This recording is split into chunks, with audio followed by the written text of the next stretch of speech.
Mike Kirby. I'm currently at the Synergy Farm Health, and I've been a practicing vet for 40 years. And my interest in Q fever started in 1987 when a lady farmer aborted her own pregnancy involved with, as a result of sheep, with a flock that we were dealing with an abortion storm. And that lady was very, very ill and sadly never actually managed to have a child of her own. And certainly in the 80s when I was at university and then first qualified, it was just thought to be a bit of an issue with sheep and goats occasionally, and nobody really thought it was of any great consequence in cows. And so we sort of just dust on for 20, 30 years, and then in the early 2010s, some work came out that actually it might be more important in cows than we previously thought. And so as a result of that, further diagnostic tests were developed, particularly in France, and here we are today. And as some of you in the room might know, I have a big interest in fertility and particularly reabsorption. So I'm here really just to present two experiences in the last couple of years of problems on clients' farms and how I went about diagnosing it and what I chose to do, and trying to give you some idea of what the follow-up was. Just one thing, Catherine did say it's normally the case that maiden heifers are not infected. There has been one very well recorded case in Nottinghamshire where actually quite rarely it was the other way around. Because the maiden heifers were reared away at another unit, they seemed to have the problem, and then when they joined the main herd, which was naive, it caused some spectacular problems. So don't forget your maiden heifers at all, particularly if they're being reared away from the main dairy enterprise or beef enterprise. So case one is a sort of summer or autumn block calving herd. Those are the details. Most of you will have had a quick look. So actually producing quite a decent level of milk off a predominantly forage-based system with good fat and protein. Most of them are crossbreds. And I have to say this farm is a family run farm, and the wife is particularly good at fertility, both in terms of spotting cows, bulling and AI. And actually she was the person who first brought it to my attention. We were doing sort of weekly visits because it was block calving, and most of them were PD plus, although we started getting a few PD negatives, which was quite rare on this farm. And she was also saying there were an awful lot of sort of returns, and when we looked at the data, it seemed to be more sort of first calving animals than anything else. And so we saw an increase in the number of returns at 42 rather than 21 days, which obviously in a block calving situation isn't always ideal.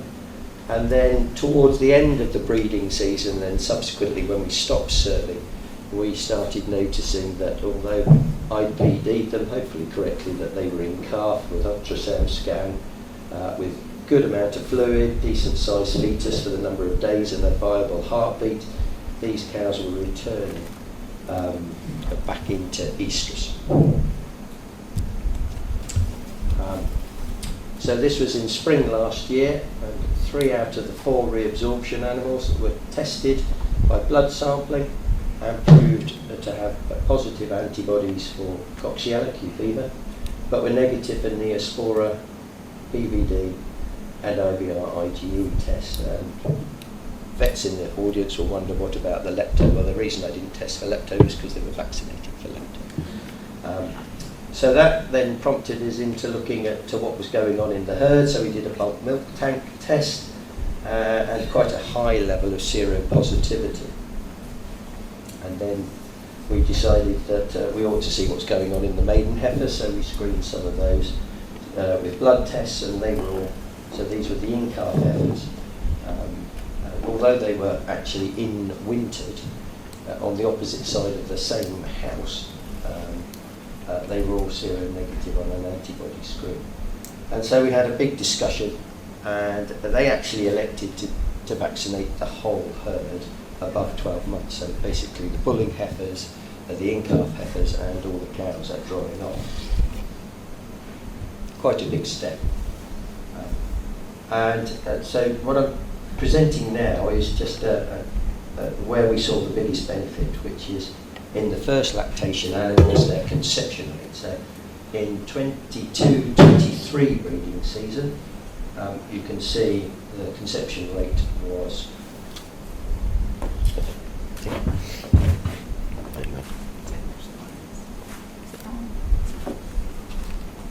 there. We've lost a whole lot now.